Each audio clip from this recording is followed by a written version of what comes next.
Hello students, Asmita teacher here, and today we'll be beginning with Unit 1.1, the poem Past, Present and Future, written by Emily Brontë.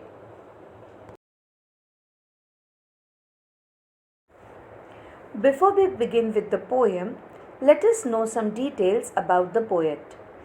Emily Brontë and her sisters were well-known authors who lived in the 19th century. Emily Brontë uses nature to talk about her thoughts, feelings and ideas in many of her poems.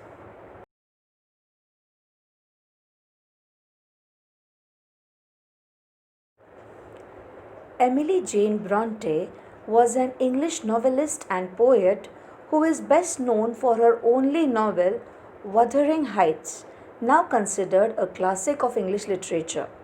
She also published one book of poetry with her sisters Charlotte and Anne, titled Poems by Currer, Ellis and Acton Bell, with her poems finding regard as poetic genius. She published under the pen name Ellis Bell. Pen name is an assumed name used by a writer instead of their real name. That means her real name is Emily, but when she wrote poetry, she used the name as Ellis Bell. I can give you one more example. You all must be familiar with a very famous author, Mark Twain. So, Mark Twain is the pen name of a person whose real name is Samuel Clemens. Now let us come to the central idea of the poem, Past, Present and Future. This poem about time is presented in the form of a dialogue between the poetess and a happy child. They discuss what each period of time means to the child. For the child in the poem, the past was a pleasant time, but sadly we cannot go back to it. The present is a time when you prepare for the future, which is unknown but exciting. It seems that this child has the ability to see beauty and optimism around it.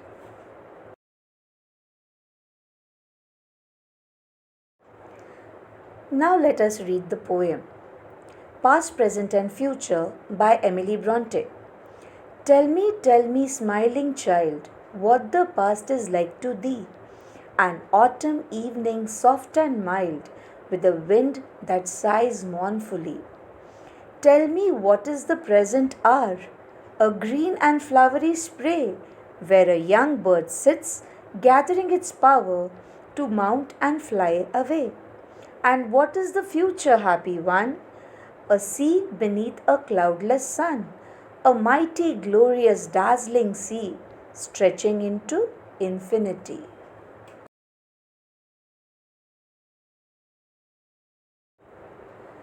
Now, before we go into the detailed discussion about the poem, let us come to the meanings of some new words. The first word that we'll be considering is thee.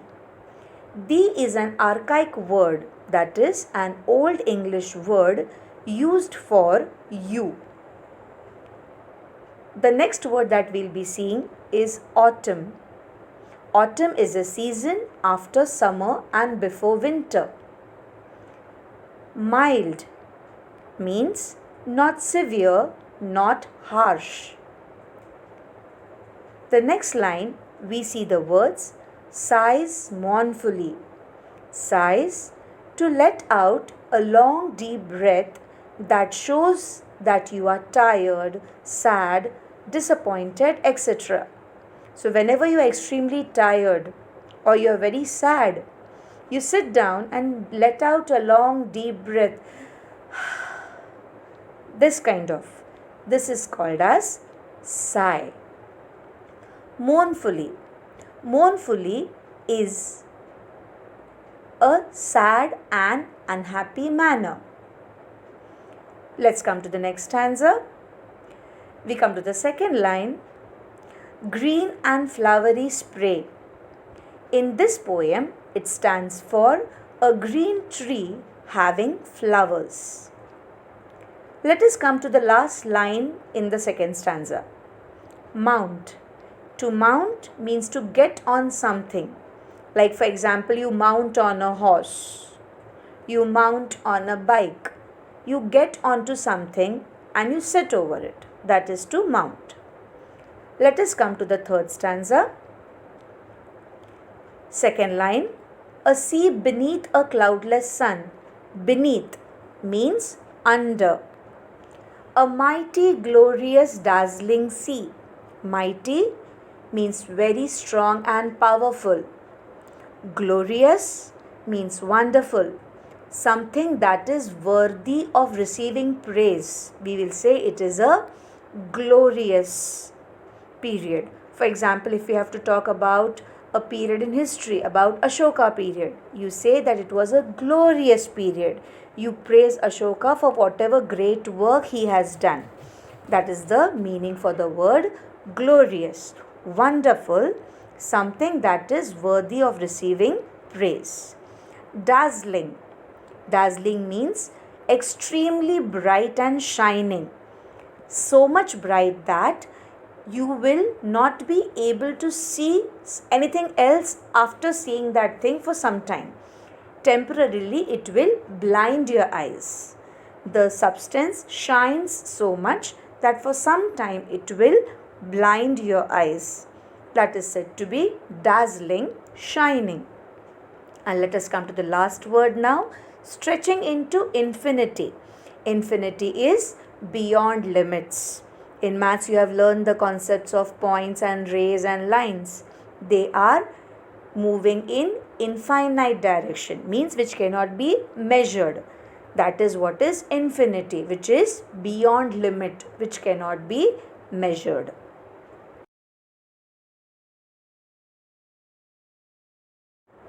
Let's begin with a detailed discussion about the poem.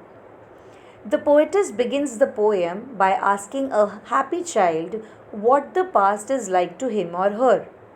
In response, the child compares the past as an autumn evening, which is soft and mild with a sad wind sighing in the background.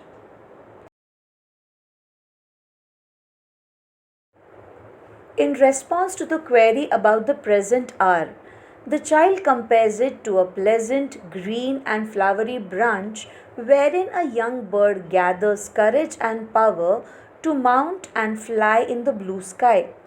The child finds the present filled with hope, courage, and aspiration to scale great heights, the time to gather strength.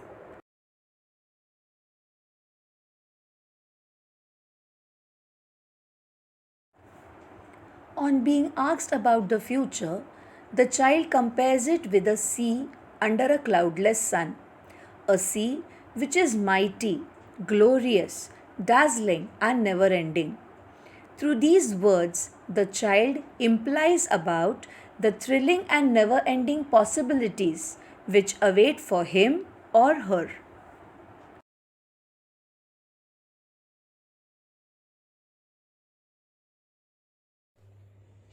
Tell me, smiling child, what the past is like to thee.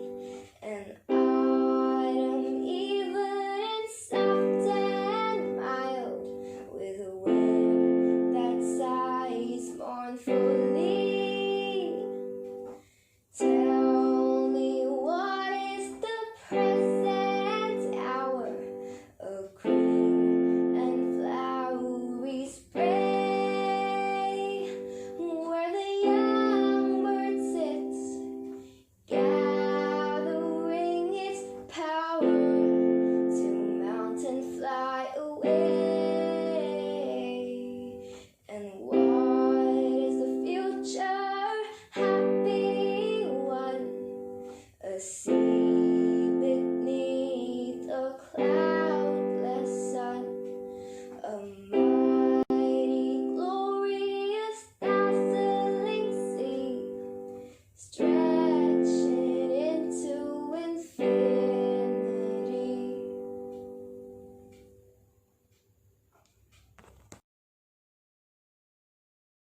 That's all for today.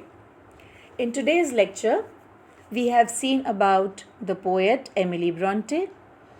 We have seen the meanings of the words that have come new in the poem. And also we have discussed about the central idea and the detailed discussion about what does the poem mean. In the next period or in the next lecture, we will be discussing about the rhyming words and the various poetic devices and the rhyming scheme that are being used in this poem. That's all for today. Thank you.